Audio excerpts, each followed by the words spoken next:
The show is here. Yo, our mission is clear. It's time to change healthcare. Have no fear. Today is the day. This is the hour. Together, you know we've got the power. Drop the silos. We're all the same team. Patients, docs, nurses, tech, and marketing. How can anyone be satisfied with the way things have always been? Yeah, we've tried. So join us now. Join the revolution. Digital health is the evolution. Status quo, more like status no. Yeah, this is the healthcare rap. Y'all come on, let's go.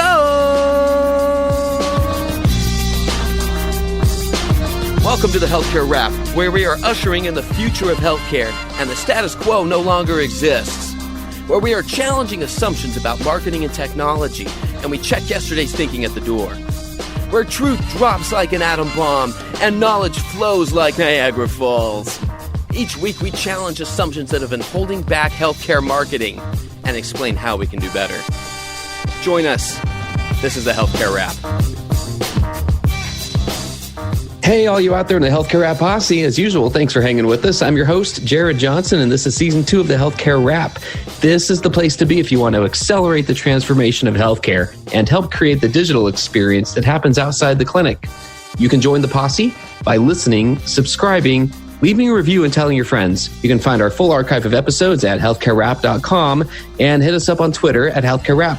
And finally, a special thank you to Express Docs, Ultera Digital, and the Podcast.Healthcare Network for helping us spread the awesome. Speaking of awesome, guess who's back, ladies and gentlemen? We've got Peter, my co-host, Peter Balistreri. He's back. What's up, Peter? What's going on, Jared? How you doing? And you've been traveling a little bit since the last time we connected. Tell us a little bit about what you've been doing this summer. I went to the homeland. Went to Wisconsin and the land of cheese curds and brats and a lot of humidity. I will tell you that. You forget how much humidity there is when you're in a state as dry as Arizona, but had a lot of fun, saw a lot of family, and really got back and connected. And I did eat cheese curds, and I did eat brats, and a lot of other things. Got to play golf with my dad and see our cousins and the whole deal. But I got to Summerfest, so that was fun one night.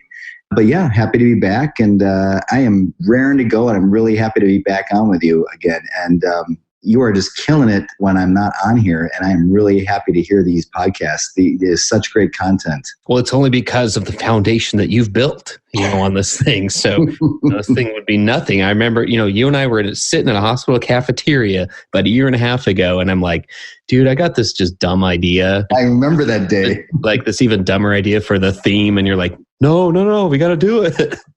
So it is the best. I love the theme, and I continue to love it. The drop-ins, the vinyl, and I'm getting my kids into Beastie Boys, of course, having to choose certain songs over others based on content. But overall, yeah, this has been so great, and I'm so excited to be back. I'm glad you just put a little bit of Beasties right there, because we are celebrating, I believe it's in the last week or so, it's the 30th anniversary of Paul's Boutique, of the release of that classic album. So, just had to mention that. I know. It's almost like I knew that. I didn't actually know that. You reminded me of that. That's amazing. So this content we're doing here is like fine music, fine vinyl music, and we are so happy to have all you along with us for this ride, all the posse out there. Yeah, when an album makes it big is when there's a brand of sneakers that's associated with the 30th anniversary of the album's release. That's True. What's happening with Paul's Boutique. I just saw an ad for a special kind of sneakers in celebration of it. My goodness. Yes. I will tell you, as long as we're talking a little bit about music, I have to give a little bit of a shout out to a guy that I really like. It's not as full on rap as we talk about a lot on this podcast, but a guy named Mayer Hawthorne. And I've been listening to him for a long time, and he's got a side band called Tuxedo, and they just dropped their third album. It's called Tuxedo 3, which is his third album, but it's neo 80s funk, kind of like, the SOS band, the Gap band, all that kind of stuff. And it's just a great album to drop in between some of those other classics like the Beasties and all that kind of stuff that we talk about. So I just had to get a little side thing because I've been really pumping that lately in between listening to podcasts and such in my car on my drive in. So a little side advertisement for Tuxedo. That's some serious stuff. I actually saw you post that. I started checking it out, and it's no joke, man. It is. I mean, they got it. They get the feel. Like you listen to it and it literally feels like you're listening to something out of 81, 82. It's amazing. Yeah. And I just found also the link for those shoes, so I really wasn't making it up. They're Adidas. They're commemorative Pulse Boutique Skateboarding X Beastie Boys Americana shoe. Bam. That is great. Good stuff. I love it. Like the rubber soles and everything. They're nuts. That's awesome. Man. Hey, if we do well enough with this podcast, maybe we can both afford us a pair of those Beastie Boys shoes, those sneakers. We'll see. Those remind me of those Adidas from Run DMC days. Those are amazing too. Yeah, that's true. It's not a full tracksuit. It's just the sneakers. Tracksuit. Yeah. Some Puma sweats. Right. Exactly. Hello there, healthcare marketers. Robert Rose, Chief Strategy Advisor for the Content Marketing Institute here. And if you're a fan of this show, and I know you are, you know that the show is here and the mission is clear. And today's marketing mission in healthcare, it's all about content. You need help connecting with customers and growing your business through the creation of epic content? Then you're going to want to check out Content Marketing World 2019 this September 3rd through 6th in Cleveland, Ohio. That's where you can rub elbows with the best and the brightest in the content marketing industry. Not only that, but on Friday, September 6th, we've got an all-day health summit sponsored by the Cleveland Clinic for healthcare marketers just like you. You can learn from content marketing leaders who won't let regulations, HIPAA, or enterprise-based challenges get in the way of delivering the right content to patients when they need it. And here's a special bonus just for you. Use the code HCWrap100. Not a pretty looking hashtag, but it's the right one. HCWrap100, and you're going to save an extra $100 on your registration. Go to contentmarketingworld.com to learn more and to register today. Man, it has been too long, dude. We got some ground to make up. We got some time to make up for, I should say. So let's dive into rap battle. Let's get this thing going. Yeah.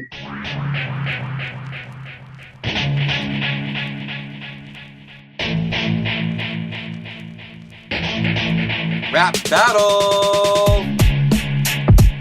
Rap battle, ladies and gentlemen. This is where we do battle on the way healthcare has been done before, the status quo of healthcare marketing and technology, because it's time to stop doing things the way it's been done, because we don't want the same results.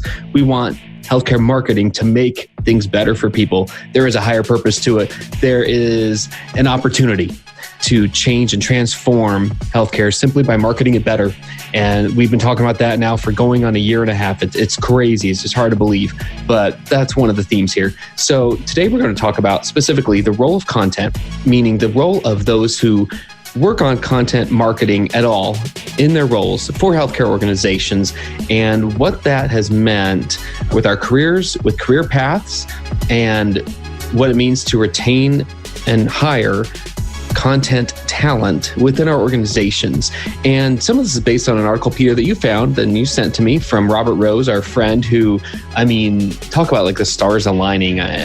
Robert is now doing the voiceover for this audio spot on each episode now leading up to Content Marketing World, to the Health Summit, which Cleveland Clinic is sponsoring. And, I'm just flattered that that's even a part of this. We're media partners for the Health Summit. But that had nothing to do with the fact that he found this article and sent it to me. And I'm like, holy cow, anytime I hear Robert or read what he's got going on, he is speaking directly to me, to my heart as a marketer. And he posted an article recently called How to Acquire and Keep the Best Talent in Content.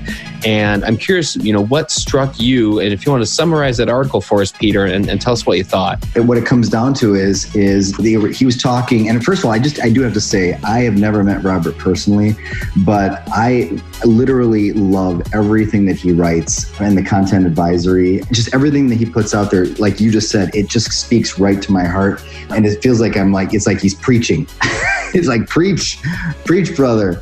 But some of the stuff lately has just been really good. And this was one of those articles where it was like, I'm living this. And I think what I took out of it, if I summarize it, is content, if you can believe it or not, has been around enough now, and content marketing has been around enough now where you're actually seeing kind of the beginning to end of someone's career in content and everything in between. So it kind of is, how do we come into a business or an organization as a content marketer, and what is our path? And it's grown enough that we have those beginnings to ends for careers. And what I took out of it was that you have to be able to, as he says, build strong content teams. You have to be able to, and then with that, you have to be able to provide advancement.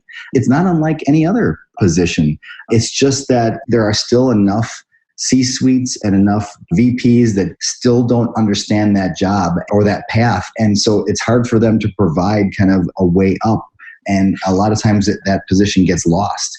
And so I wanted to add in something that I've noticed as of late too, is that these positions, these content positions, are oftentimes being, I think, undersold in organizations. I think a lot of them are being pushed into a very young practitioner, 3 to 4 years in. And, these might be specialists, coordinators.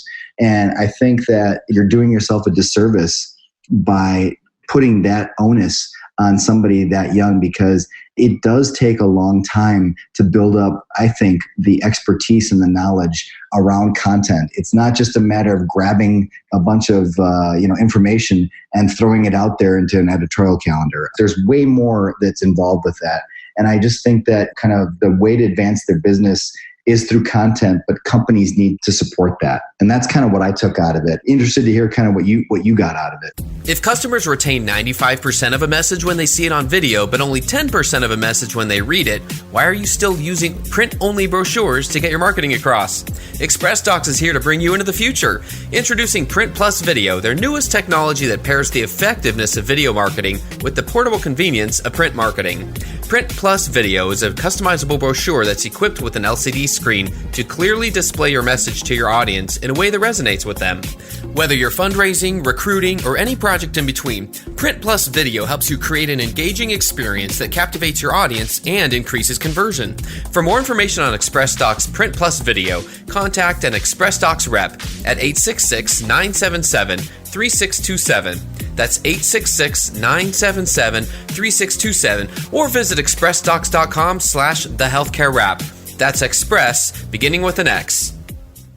So I think a couple of parts that struck me were, again, I felt like I lived this in a couple of different iterations of my career. One point that he mentioned, he kind of started saying about a client not related to content necessarily, but a client recently that had a conversation with him was talking about, and with the audience that they are looking at, this client of theirs is trying to reach senior level professionals in large companies. And they were talking about how deeply unsatisfied that audience, senior level professionals in large companies, how deeply unsatisfied they are. 80% of them would be willing to change companies if an equal offer came along. But then 3/4 of them said that, so they'd rather go somewhere else. But then the majority of them actually said they wouldn't leave because they didn't believe that it would be any better on the other side. They didn't think the grass was greener. Yeah. So he just kind of posed this as a scenario. He said, look, like you said, content's been around enough as a skill in and of itself, as a value to an organization long enough now that, pretty soon we're going to get to that point where we're facing the same thing within content. He said, with CMI's recently released research, they found that only 20% of B2B marketers feel like their organizations are extremely committed to content marketing at all. And so, when we are living that life, when that's the main, one of the main responsibilities that we have, that there's typically not a clear career path. So basically we're building up this skill, we're recognizing it finally, but then there's kind of a dead end with our careers, right. As we're becoming kind of powerful practitioners of content, and the organization has finally seen the value of it, and we've delivered on that, and there's a tie to business results. Well, hopefully you can just stay where you are and, and be happy with that. And in the meantime, we're going to build up the rest of everything around you. And that can be a challenge to make it through that. So I liked that he was coming at it from the standpoint of, if you're hiring and trying to retain content talent, think about how this might make someone feel. And then on the side of those of us who have been the content creator, the manager, the content strategist and whatnot, he's saying, look, just be aware that this could happen. So, be thinking now about how to address that in your own skill set. Because he basically said, look, like one of the ways to address that is that not having options might mean that we're asked to branch out into more established classical or traditional marketing roles, direct response, something other than content marketing. And that can be a challenge too, because any time that we're spending on that means we're not spending time doing the storytelling that we've just gotten good at. So I think there are just a lot of ways that this is a conflict built up within us. And that's where I was going. I need a dime, ain't faking a phone.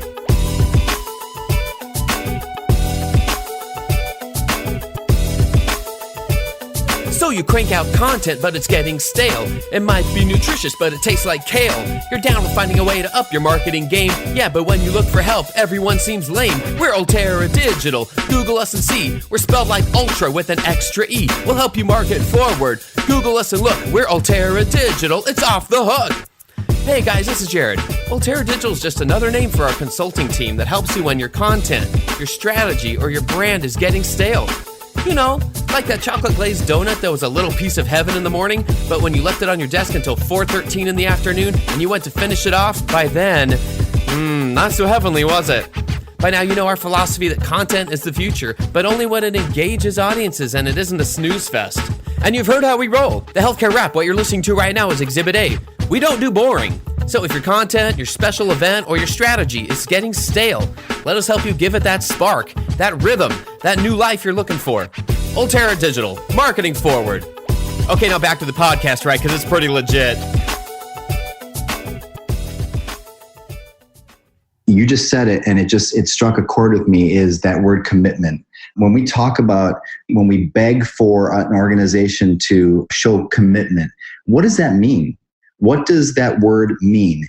And I think I'd love to explore that for a second here with you, because for me, if you're a content leader in your organization, a couple things happen. I think it's a job that has high burnout. And I think that is because of the other portion of it, which is commitment. What I think commitment would be for content at an organization is if you've successfully done content and you're a single person and you're doing it right and you've met goals and KPIs and things like that, then it's time you showed relevance and success. Then it's time that commitment equals a team. And I think that to me is that next level to show that the organization shows you that, okay, we're seeing value in what you're doing as a single person. And now you can actually build your content empire, if you will, and you can start mentoring another wave of people. You can get those specialists in, you can get a designer, you can get videographers, you can get some content writers. You may get budget. Budget is another commitment. If you've been in a single budget line, maybe it grows now to do some more, get some freelance, things along those lines. So I think commitment and identifying commitment, I think is almost a little bit on us too, as content leaders. We have to determine what do we think is commitment. So I think that that's a big part of it. And I will address again the burnout, the high burnout level. If that team is not granted, like you were saying, you're going to have to start looking at, okay, how do I continue going down this path of just being the single content provider, leader? Or do I say, look, I'm not getting the support that I think I should be getting? And do I go back to PR? Do I go back to traditional marketing? I just saw a position not too long ago. It was a multimedia PR specialist, and it was a highly content driven. So it was like they said everything but making it content. And it was like that word was not part of the title, yet the actual job duties and qualifications, a big part of it was being able to do content, down to shooting and editing video and writing stories and doing graphics like infographics and things like that. So it's just an interesting world. I'd be interested to hear what you think about those points. Well, I think we've seen the growth of tacticians and strategists / managers. And strategy typically, in my observation, typically people didn't have both. They weren't talking about the vision of the story we were telling. They're just like, they were either focused exclusively on the tactics, or they were exclusively focused on not really getting their hands dirty and doing the content themselves. They were just talking about other people doing them. Mm-hmm. And that was seen as management of content, which not in my mind, you got to do both. Right. The best way to be able to answer the question of strategy of, okay, how do we tell the story? More importantly, how do we reach and impact an audience and get them to care about something? In my mind, the only way to answer that question is by having tactically done it, rolling up your sleeves and creating the content yourself and not waiting for somebody to sit it, drop it in your lap. And so that hybrid position of being able to be tactical and highly strategic, laying out the vision, telling the story, composing the story arc from beginning to end. That's what's necessary to be successful. And yet I think we've marginalized it in a lot of organizations. To me, it also has to do with the thought of where content relates to digital, because I think in a lot of organizations, we see them competing for the same resources, and they're all trying to tell the story of, hey, content marketing drove these business results. Oh, no, wait, our direct response marketing did. Oh, no, wait, our growth marketing did. And so instead of collaborating all and saying all together, all of these efforts, they are paying off. Right. Instead, we're still seeing those being competitive with each other. Fact is, content marketing is one of the pieces of the foundation. The brand is the foundation. So the digital marketing that's happening, your paid search, your paid social, your direct response, your landing pages, all of that has to be in place. It does. You've got to capture some short-term leads or demand gen, or you've got to get people progressing through your funnel. The fact is that's got to be part of your marketing effort. There's no reason that has to be competitive with content. Really, content's one of the pieces of your brand. So serving up that ad, right? Boosting a post, entering an email drip campaign, that doesn't make someone care about your brand. And I think that's the piece that keeps getting lost in all of this. Content gets people to care about your brand because you've told a story that they remember, that is useful to them, that gives them some information or a resource, or connects them with some care, or connects them with some answers when it's done right. And so that's the foundation upon which you build your digital campaigns. But without that foundation, no one cares. And so when you serve something up, they don't care. They're not going to respond. And then the digital campaign gets blamed, or it gets credit, when really it's the foundation that it's sat upon. So that's what I keep seeing is, why the competition, right? Internally. Let's recognize that that's all part of digital today. That's all part of telling the story correctly these days. And let's all work together towards the same goals instead of seeing it as competitive. That's what I see it's going to take to be successful. The most successful teams are able to bridge those gaps. And that comes down to the types of roles that we play in our organizations. Agreed, 100%. And your LinkedIn post the other day, just recently, about the idea of branding, and that still seems to be the sticky wicket, if you will, about offering up content in the right way and not having it be competitive within your own organization. That struck a chord with me as well, because it's easy for people on a team, a marketing and communications team, to lose sight of that. Especially, it's kind of like you're in the eye of the storm and you don't see, and we've talked about this before, that kind of that outside looking in, inside looking out kind of approach. You can lose sight of who your brand is. Especially, I feel like in healthcare that I've been in for a long time, it's hard to keep in that front of your mind what you're there for. The mission, the vision, the values. People are scared. They want answers. Like you were saying, you need to provide them empathy, sympathy, all of those things that are almost taboo things to talk about when we talk about marketing for a business or for a healthcare organization. It just seems like those things are oftentimes put on the back burner. But I think the ones that are doing it correctly weave that in the front burner, so to speak. And so I think that is hugely important. A good example, I would say, is when I was with Aurora in Wisconsin, bringing Wisconsin back into the fold here. One of the things that they determined with their neuro program was that through surveys, through data that they received, they had a healthy white lab coat fear. That's what they called it. They coined it. I think they had a third-party group that coined it white lab coat fear. People messing with your brain and neuro areas is scary. It's a real scary thing. And so when we did that live Twitter surgery for epilepsy, where we were able to actually be in the OR and we showed the family watching on iPads while the surgery was happening. But we also did something amazing too, where we were able to meet this patient like weeks before. And we learned that from a previous Twitter surgery where you never learned who the patient was. But in this one, we actually kind of like made it a serial kind of approach where we met this person, Jeff, his name was, beforehand, and what his issues were, why he was considering surgery, what his life was with epilepsy prior to the surgery. Then it was the surgery, the present day. And then we did follow up with him afterwards. And that allowed people to kind of feel like you slid into this kind of soap opera and understand what was going on, and it dropped that white lab coat fear.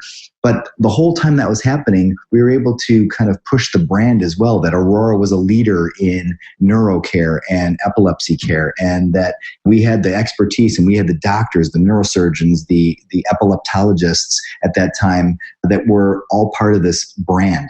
And so I think that is a key component that oftentimes can get overlooked, because it's like you're just in that daily kind of, are we making our goals? Are we making ROI? Are we doing this? Are we doing that? You lose that brand mentality. And I love that you brought that up the other day. Well, you know what I like about you, Peter? What's that? You're real. You care about this stuff, right? You want, I'm serious about this. You want to use content and storytelling to connect people with the answers and the care they need. You want this. You want healthcare to succeed. You want to make it better, and you want to use content to do it. You understand its value, and you're doing all you can to improve and advocate for it within the industry. So I just want to give you a shout out. I think it's been a while since I've done that. Genuinely, you can tell this is something that you're thinking about constantly, and you're trying to figure out how to make it work within this. So regardless of, however responsibilities have happened out there, I just love to hear how you're approaching it and how much effort you're putting into continually improving it. Thank you. I appreciate that. It's a labor of love.